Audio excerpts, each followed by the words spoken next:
संप्रदाय समुद्धार संवृत श्री पुरुषोत्तम वदनानलावतार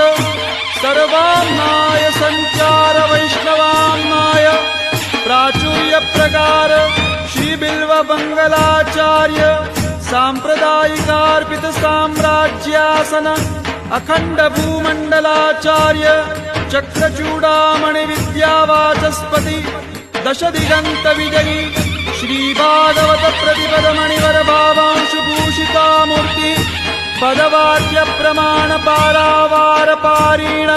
भक्ति मार्गाब्ज मार्तंड षड्दर्शन व्याख्यान सिंहासनाधीश्वर श्रीराजाधिराज शुद्धाद्वैत पुष्टि मार्ग प्रवर्तक आचार्य वर्य जगद्गुरु श्रीमद्वल्लभाचार्य